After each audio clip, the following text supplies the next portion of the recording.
Hi guys! Okay, welcome back to my channel, and today we are going to review this oven here because I just got a new oven and I decided that I want to share with you guys like how good it is. Okay, so over here I have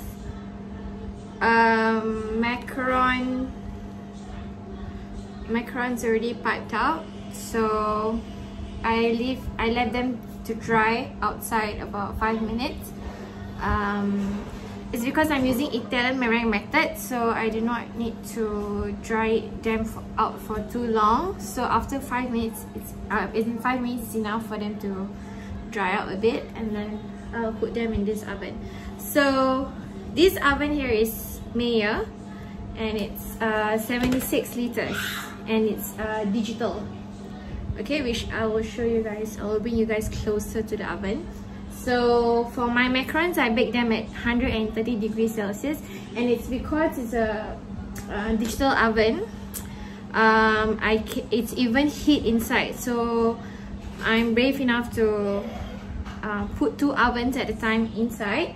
But before you put in another tray inside, I will put in the first tray first in for about 12 minutes, and after 12 minutes I will then put the second tray. That's how I rotate my 2 trays using this oven. So yeah, so it speeds up my production process when I'm baking these macarons, because with my usual oven, my built-in oven, I will need to bake them at 1 tray at a time due to uneven heat. So with this oven, I'm able to bake 2 trays at a time.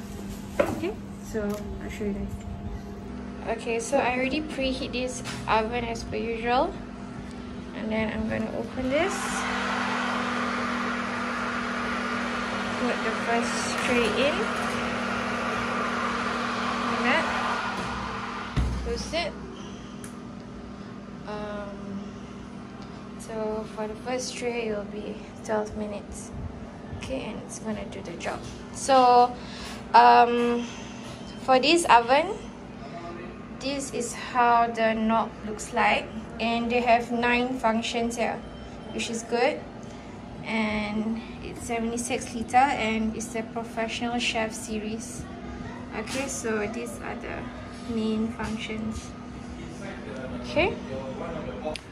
Okay guys, so after it's been 12 minutes, I'll then put the tray below, but at the same time I will rotate the tray, and then the second tray I'll put it on top. Okay, so I'll add in another 15 minutes and then press the power button, and it will resume baking. So the second tray will be done in 15 minutes. So total baking time is 27 minutes. When I also use this to bake my cakes, my cakes rise up evenly, and it doesn't get that brown crust compared to my usual oven. So it's less browning, so which means my cake is much more moist inside and not dry. Okay, and it's really convenient. It already comes with 2 baking rack, as in the wire rack, and it comes with 2 baking tray, which is in gold color. The baking tray is light, so I guess you can use it to bake your macarons, because usually I will use this aluminum kind, but you can also use what they have given you if you purchase this oven, because the material is thin. So yeah, your macarons will turn out fine. So far, when I use this oven, I do not have to worry about the temperature, because it says that 130 top and bottom heat, so it's pretty much accurate.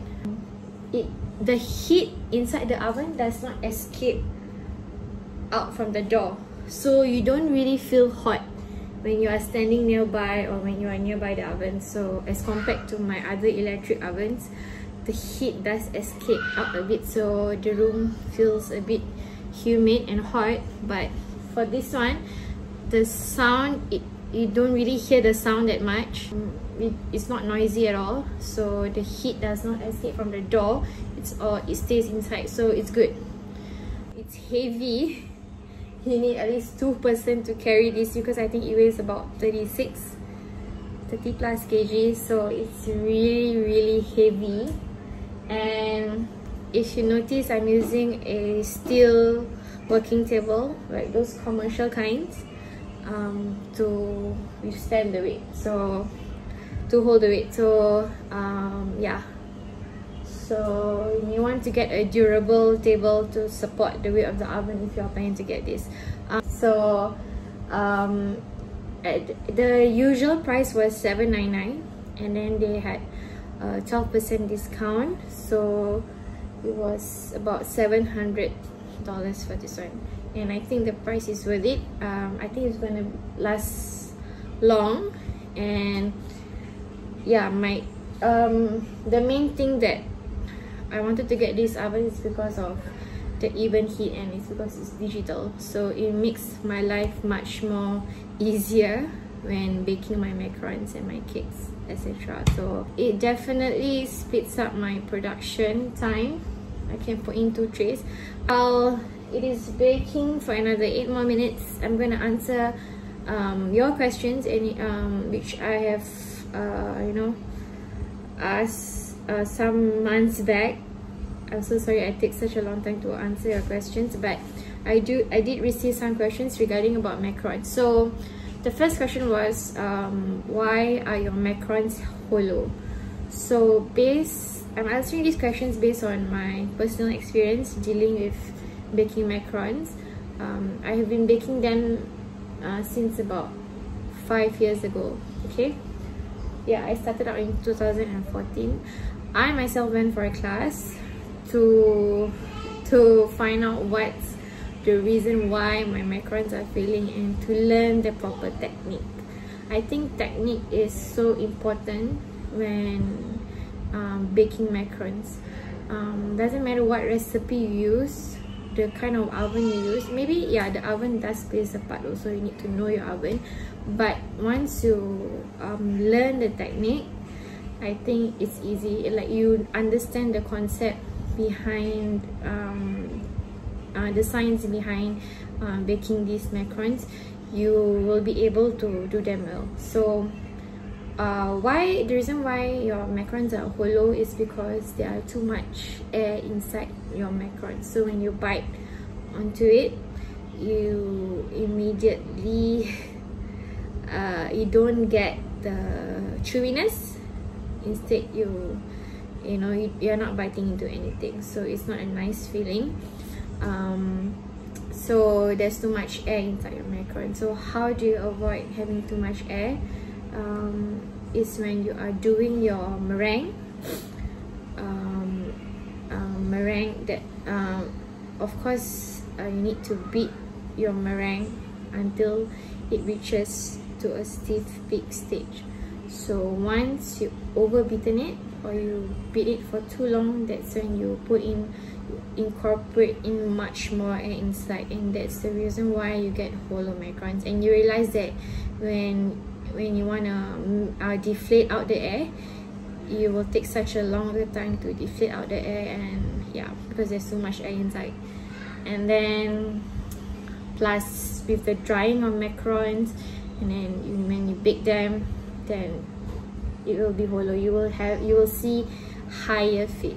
So if you see higher feet, does not mean that it's okay inside. Usually if your macaron has little feet or medium feet, it's a good sign. But if you see a high feet, it means that it's hollow inside. And when you actually knock the shell with your fingers after you bake, you can feel like echo, like you can feel like it's light. If it's not hollow, you will feel that it's slightly heavier, your macaron shell. And yeah, so my suggestion is to not put in too much air into your meringue. Do not dry your macarons for too long outside. Once it's dry, you can immediately put inside your oven if you are doing the French macaron method, French meringue method. But if you are doing Italian meringue, usually it dries faster. So for myself, I only dry it for 5 minutes, and then after that I will just put into the oven. Okay. Yeah, so based on my experiences, or based on what I read up on the internet, that's what they say, and it's true. If I make like 4 batches at one time, at one go, I need my meringue to cool down, because after putting in the hot sugar syrup, you need the meringue to cool down, so you beat in longer. But then at the same time, you are putting in too much air because of the volume. So that's why I prefer doing 2 or 3 batches at a time instead of doing 4 batches, because you tend to put in much more air and your macarons will follow. You guys asked how to achieve pastel colors for your macarons. For pastel colors, you just need to put lesser amount of coloring drops. Okay. And when for coloring of macarons, you can only use color powder or liquid gel paste, soft gel paste. Gel, the keyword is gel and not liquid coloring, but it's gel food coloring. Okay, so I usually use Americolor brand or Chef Master's brand. Okay, and to achieve pastel colors, you just need to put maybe in fact 1 drop or 2 drops of coloring, just a bit, and you achieve your pastel color for macarons. But of course, once you put inside the oven, it will tend to brown a bit. Yeah, so you might want to rotate your tray in the oven so that it's baked evenly, and you know, it will not be brown on one side and pastel on the other side. You know, you want it to bake evenly, so you may want to rotate your tray in the oven. Okay, so, and of course you want to achieve bright colors, you put in more coloring, but not too much, because if you put too much, it will still add a bit of moisture to your macaron. So if you are planning to get a really dark color, for example like black or red, you may want to mix it with a bit of color powder. Okay. And I received another question. I think you guys asked why your macarons do not have any feet below. From my experience, if you do not have any feet, it's either your oven is not hot enough. Okay, if your oven is hot enough, it's able to rise up, your feet will be, you can see feet, like maybe after 10 minutes of baking inside the oven, you'll be able to see feet. But by then you still will not see any feet. That means your oven is not hot enough. Usually I will advise my students to purchase an oven thermometer so that your oven has even heat. Okay, unlike digital or commercial ovens, they have even heat, so you don't need to worry. But for our usual electric ovens or manual ovens, you need to have an oven thermometer to ensure that the temperature is accurate, because macarons are quite sensitive. If your oven is not hot, it will not rise. If your oven is too hot, it will be brown on top and below, so you do not want that. Okay, so time is up. I'm gonna remove the first tray.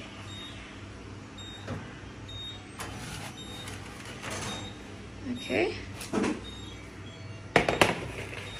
and then the second tray I'm gonna rotate. Okay, and I actually have a third tray here. So just now was already 15 minutes. I'm gonna put it for 12 minutes for the second tray.